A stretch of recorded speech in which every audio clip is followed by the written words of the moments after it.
O lugar mais alto que nós podemos chegar é aos pés do Senhor.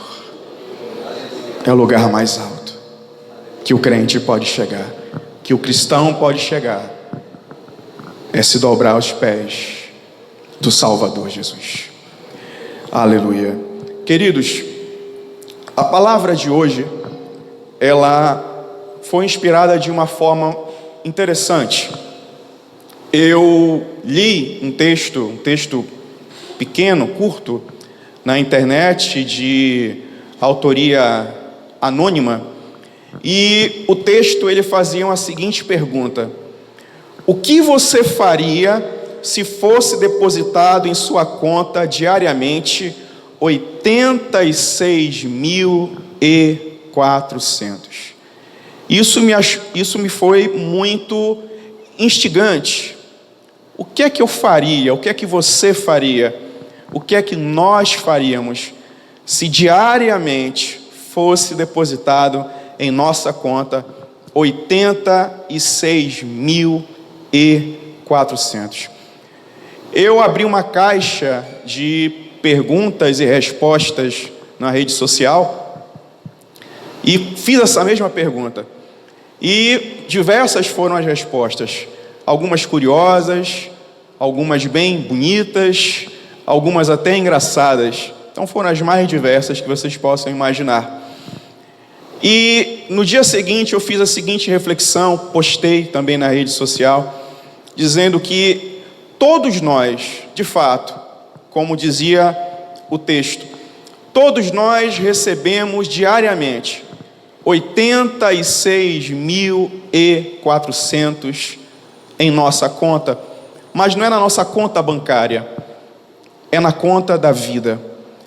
Há um banco da vida, onde a cada dia nós recebemos 86.400 segundos para que nós possamos aproveitá-los, para que nós possamos remi-los, para que nós possamos administrá-los da forma mais sábia possível. É o banco da vida. O gerente geral do banco é o Senhor Deus. E cada um de nós somos clientes deste banco. E recebemos na nossa conta da vida 86.400 segundos diariamente, para que nós venhamos a aproveitar, usufruir, remir da melhor maneira, da maneira mais sábia possível.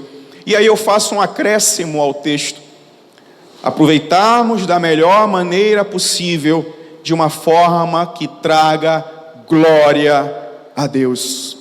Porque, como Paulo escreveu aos Coríntios, quer comais ou bebais, que tudo seja para a glória de Deus. E é isso que o Senhor faz conosco. Diariamente nós recebemos esse depósito de tempo, e cabe a cada um de nós administrarmos de forma sábia aquilo que o Senhor tem nos dado. Aí eu convido você para abrir a sua Bíblia, lá em Efésios, no capítulo 5, o verso 15 e verso 6. A palavra de Deus nos diz essa noite: portanto, vede prudentemente como andais, não como nécios, mas como sábios, remindo o tempo, porquanto os dias são maus. Queridos, essa palavra, ela fala sobre tempo.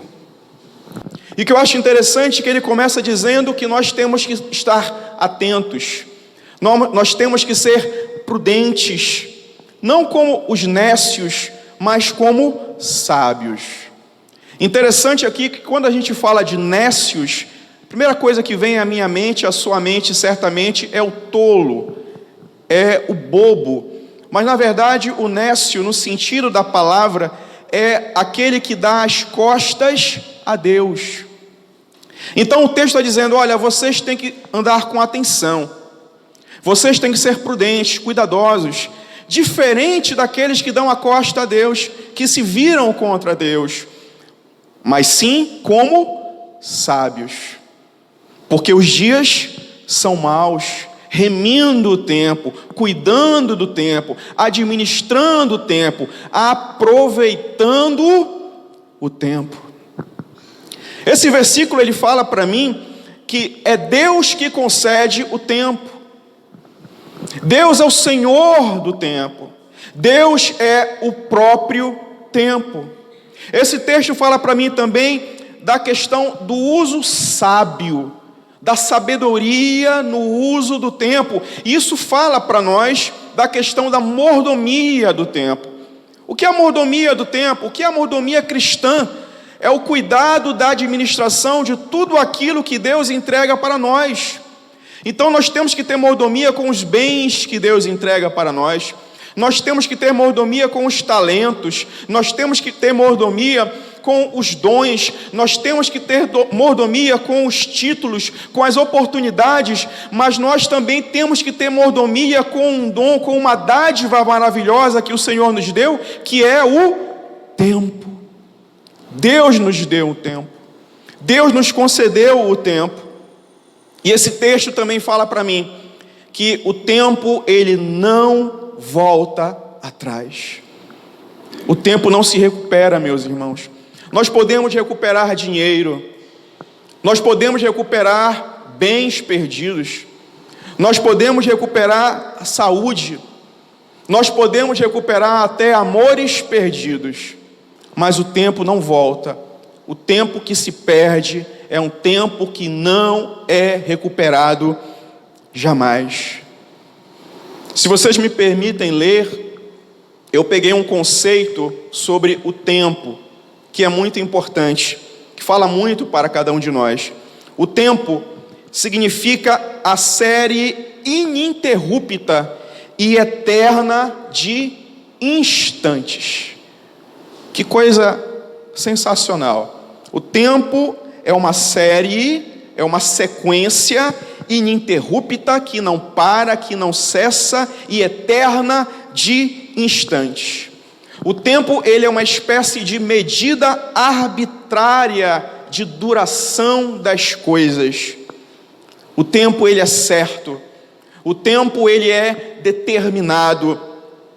O tempo ele fala da duração dos fatos, dos momentos, dos períodos, épocas, dias, horas, anos e séculos. Eu acho interessante na definição quando ele fala que é uma medida arbitrária de duração das coisas. Significa que nós estamos debaixo do governo do tempo. O tempo nos governa. O tempo ele dita o tempo que nós temos do início, do meio e até o fim das nossas vidas e da nossa jornada. E afinal de contas, por que Deus ele criou o tempo? Por que o tempo existe? Deus criou o tempo para si? Não. Deus não precisa do tempo. Deus é atemporal. Deus é o Senhor do tempo. Deus, ele é o próprio tempo. Deus criou o tempo para o homem. Deus criou o tempo com o objetivo de estabelecer ciclos, de estabelecer períodos para a sua criação. Queridos, o homem nasceu para ser eterno. O homem nasceu e foi criado por Deus para ter vida eterna, mas o pecado, a desobediência, a queda no Éden, fez com que aquilo que seria imortal passasse a ser mortal, por conta da corrupção do pecado. Eu vejo aqui em Gênesis 1,14, Deus diz assim, que haja luminares na expansão dos céus, para haver separação entre dia e noite, e sejam eles para sinais e para tempos determinados e para dias e anos. Deus não tem a necessidade de separação entre dia e noite. Deus não tem necessidade de determinar anos ou dias ou meses, porque Ele é Deus. Aqui eu vejo o tempo de Deus, que é o Kairos. Kairos é o tempo de Deus, é o tempo eterno, é o tempo que não é determinado, é o tempo onde não há definição, porque Ele é Deus. Mas por que o Deus não se submete ao tempo? Queridos, Deus é o próprio tempo. Se eu admitir que Deus se submete ao tempo, significa dizer que Deus tem início, e se Ele tem início, Ele terá um fim. Mas Deus não tem início e nem fim, porque Ele simplesmente é. Uma vez perguntaram assim para mim, irmãos: Deus existe? E eu respondi assim: sim, mas também depende. E a pessoa perguntou: como assim depende? Porque se nós formos analisar do ponto de vista da filosofia, Deus não existe, porque simplesmente Deus é. Deus não tem início, Deus não tem fim de dias, porque por Ele e para Ele são todas as coisas, e todas as coisas que existem e que vierem a existir são para Ele, porque Ele é Deus. É por isso que lá no deserto, quando Moisés perguntou a Ele: Senhor, o que eu digo lá no Egito sobre você? E Deus disse assim: olha, fala para ele que o eu sou te enviou, porque Deus é, simplesmente é. Então Deus, Ele está fora de medida de tempo. Deus, Ele não se submete ao arbítrio do tempo. Deus não tem início nem fim, porque Ele é simplesmente Deus. Ele é o Kairos, o tempo de Deus, o tempo indefinido. Ele é Deus. Pedro fala lá na 2 de Pedro 3,8: mas amados, não ignoreis uma coisa, que um dia para o Senhor é como 1000 anos, e 1000 anos como um dia. Jesus fala lá em Atos 1,7, e disse-lhes: não vos pertence saber os tempos ou as estações que o Pai estabeleceu pelo seu próprio poder. Ele é Deus, Ele estabeleceu o tempo, as estações, os períodos, porque Ele é Deus e pelo seu próprio poder o tempo se fez. Ele é Deus. Mas a Bíblia também traz um outro tempo para nós, que é o tempo Cronos. O tempo Cronos é o tempo do homem, é o meu tempo, é o tempo de cada um de vocês, é o nosso tempo. O Cronos pertence ao homem. Mas qual é a importância do tempo para o homem? Sem a dimensão do tempo, o homem estaria perdido, meus irmãos. Porque é o tempo que define o início, o meio e o fim de tudo. Então, se o homem não entendesse ou não tivesse o tempo, ele não entenderia a sua própria origem. Se não tivéssemos o tempo, o homem não teria a noção de eternidade e a própria noção de vida eterna com Deus. Então, o tempo é para o homem. Eu gosto do que o salmista ele fala lá no Salmo 90, verso 12, quando ele diz assim: ensina-nos a contar os nossos dias de tal maneira que alcancemos corações sábios. Glória a Deus. Contar o tempo de tal forma, contar o tempo de tal maneira que nós venhamos a alcançar corações sábios, sabedoria. Como assim? O que o salmista quis dizer com isso?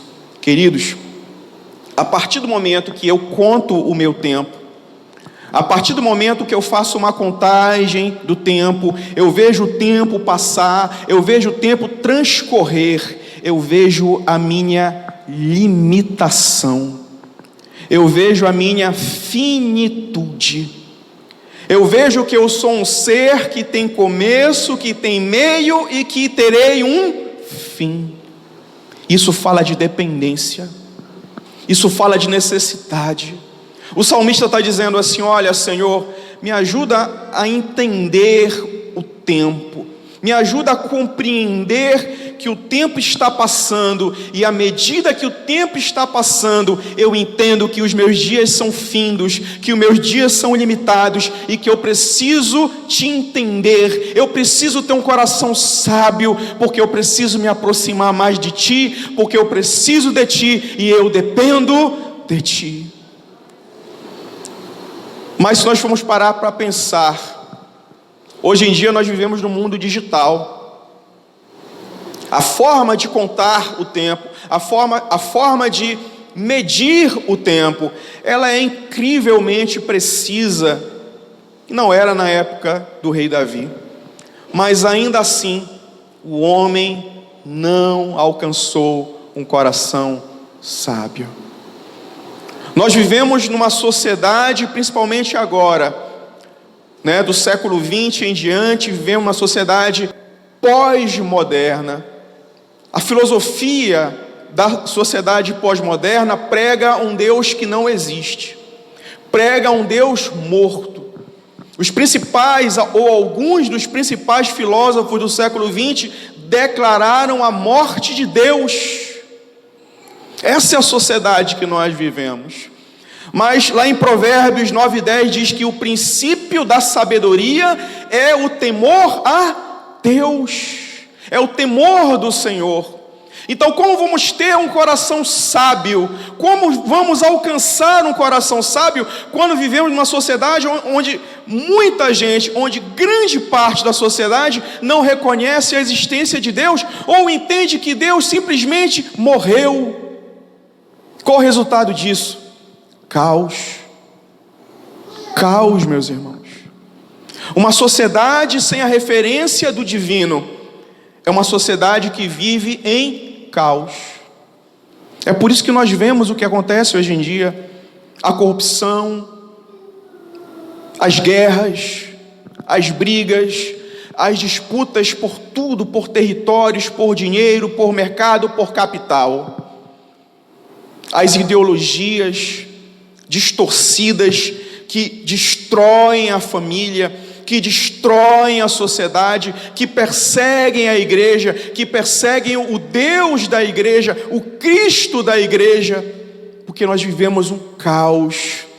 Porque uma sociedade sem Deus, uma sociedade que não acredita em Deus, uma sociedade que decreta a morte de Deus, é uma sociedade que não tem mais o limite da moral.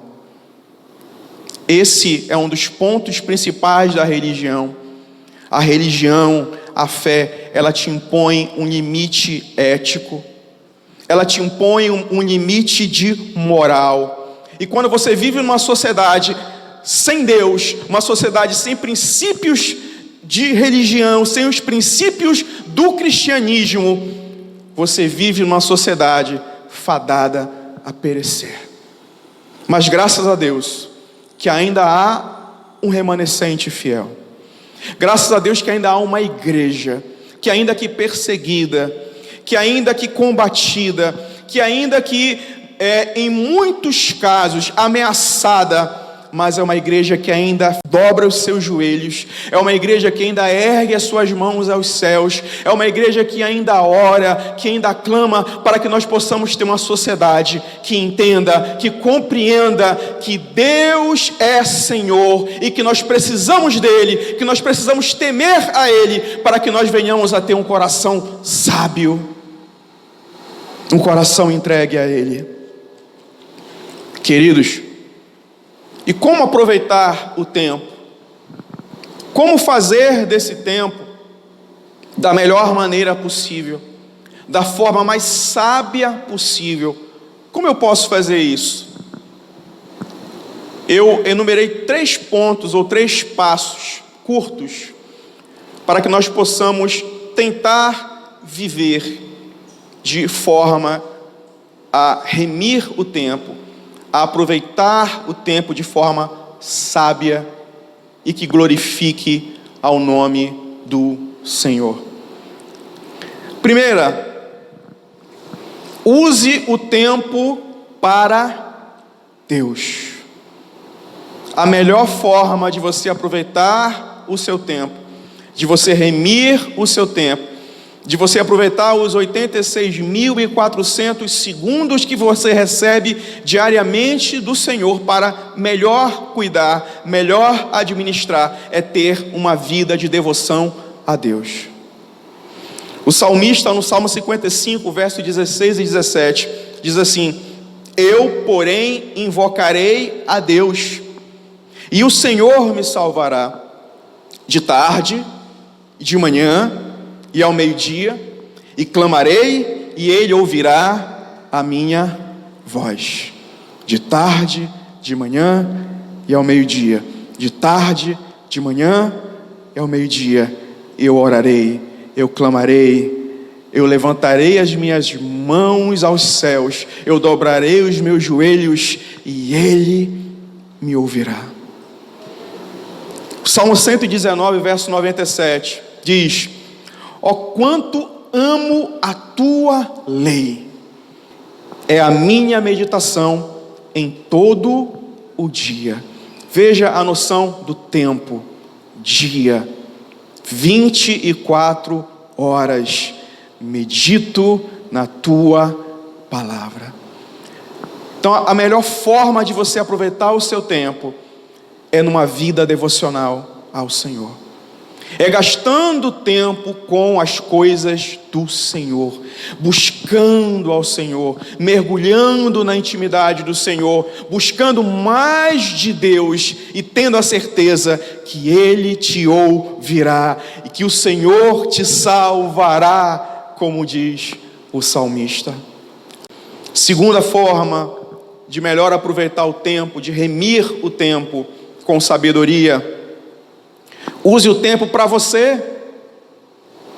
Para você. É isso mesmo, meus irmãos. Use o tempo para você. Na 1 de Timóteo 4,16, Paulo escrevendo a Timóteo diz assim: tem cuidado de ti mesmo e da doutrina, persevera nessas coisas, porque fazendo isso te salvará tanto a ti como aos que te ouvem. João, escrevendo a sua carta, ele fala ao presbítero Gaio, lá em 3 de João 1, verso 2, diz assim: amado, desejo que te vá bem em todas as coisas e que tenha saúde, assim como vai bem a tua alma. Queridos, nós nos preocupamos muito com a vida espiritual. E às vezes nós deixamos de lado a saúde física, a saúde mental, a saúde emocional. Eu ouvi uma palestra há algum tempo atrás sobre a saúde emocional dos obreiros.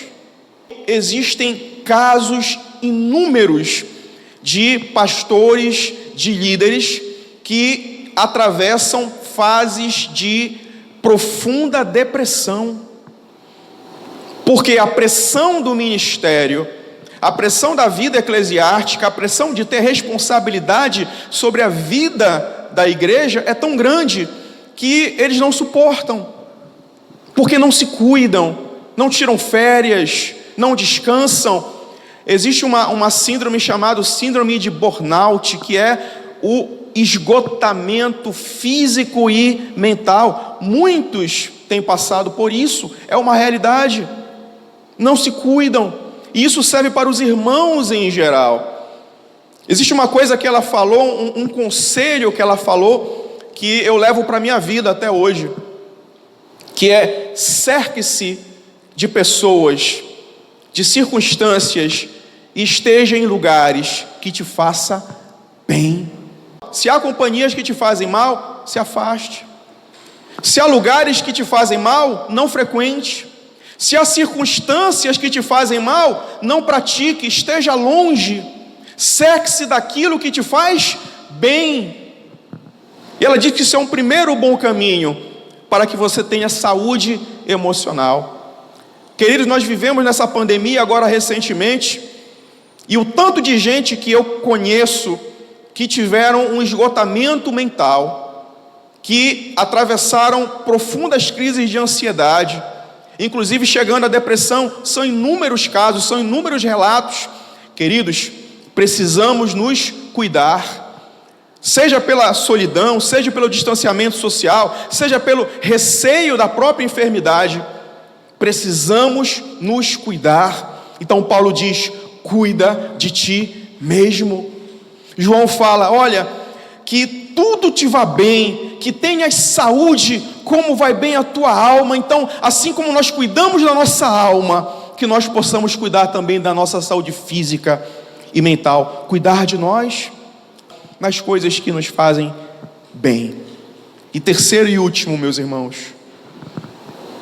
use tempo com sabedoria para a sua família. Irmãos, família é prioridade. Família é prioridade. Não há um outro compromisso mais importante. Não há uma outra responsabilidade maior. Não há outras pessoas que você deva ter maior cuidado do que os seus familiares. Paulo, escrevendo a Timóteo, em 1 de Timóteo 5,8, ele diz assim: mas se alguém não tem cuidado com os seus, e principalmente dos da sua família, negou a fé e é pior do que o infiel. Queridos, não adianta ser cheio do Espírito, não adianta ser o melhor pregador, cantor, super pastor, mas se ele não tiver cuidado com os seus, não tiver cuidado com a sua família, de nada vale, porque ele é pior do que aquele que está lá fora no mundo. Gaste tempo com Deus, gaste tempo com você, gaste tempo com a sua família, porque é o melhor depósito que você pode fazer nesta vida. É o melhor depósito que você pode fazer no banco da vida. É o melhor depósito dos 86.400 segundos que o Senhor te dá diariamente. Queridos, o homem, como disse no início desta palavra, o ser humano, ele nasceu para ser imortal. Ele foi criado à imagem e semelhança de Deus, e assim viveria junto com toda a criação. Mas o pecado, ele rompeu esse relacionamento horizontal entre Deus e o homem, e a quebra desse relacionamento horizontal fez com que as relações verticais entre os homens passassem de harmoniosas para desastrosas. O homem deixou de ter paz com Deus, e o homem deixou de ter paz com o próprio homem. Queridos, a partir da queda, o homem passou a experimentar a mortalidade. Aquilo que Deus havia feito perfeito e imortal passou a ser mortal. O homem passou a envelhecer. O homem passou a ter doenças. Mas esse não era o projeto de Deus. O projeto de Deus é que o homem vivesse para sempre. Interessante lá em Gênesis 3, 22 e 23, quando Deus expulsa Adão e Eva do jardim, é dito que eles foram expulsos para que não tenham acesso ao fruto da árvore da vida e para que não vivam eternamente. Mas esse problema do acesso foi resolvido em Cristo. Cristo veio para perdoar os nossos pecados. Cristo veio para restaurar a nossa imagem perante Deus. Cristo veio nos dar a oportunidade de salvação e de uma vida eterna. Aí eu vejo lá em Apocalipse 2:7, ao que vencer, dar-lhe-ei de comer da árvore da vida que está no meio do paraíso de Deus. O pecado nos tirou a oportunidade de estarmos no paraíso. A queda nos expulsou daquela realidade perfeita criada por Deus para os seres humanos, mas em Cristo, através do Cordeiro perfeito que tira o pecado do mundo, ao que vencer, ser-lhe-á dado o direito de comer da árvore da vida, e assim nós teremos vida eterna de novo.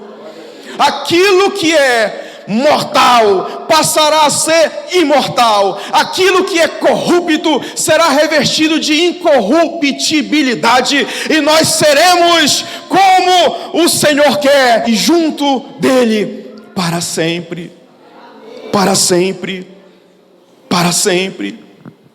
Não mais estaremos sob o domínio do tempo, não mais estaremos sob o arbítrio do tempo, não mais estaremos sobre a imposição do tempo. Não mais dor, não mais sofrimento, não mais doenças, não mais envelhecimento, não mais nada disso, porque nós estaremos com o Senhor. Nós estaremos agora sob o domínio daquele que é perfeito, sob o domínio daquele que é eterno, e nós viveremos em eternidade com Ele. Aleluia, aleluia. Queridos, um dia, e não muito distante, ao tocar da última trombeta, com alarido e com voz de arcanjo, os mortos ressuscitarão primeiro, depois nós que estivermos vivos subiremos e nos encontraremos com Ele nos ares. Ali começará a eternidade. Ali o tempo não terá mais valor, porque um dia será como 1000 e 1000 dias como um, porque estaremos na presença daquele que é o Senhor do tempo, daquele que é o Kairos, daquele que é o próprio tempo, porque Ele simplesmente é Deus, o Eu Sou. E estaremos ali com Ele por toda a eternidade. Você já parou para pensar, você na glória?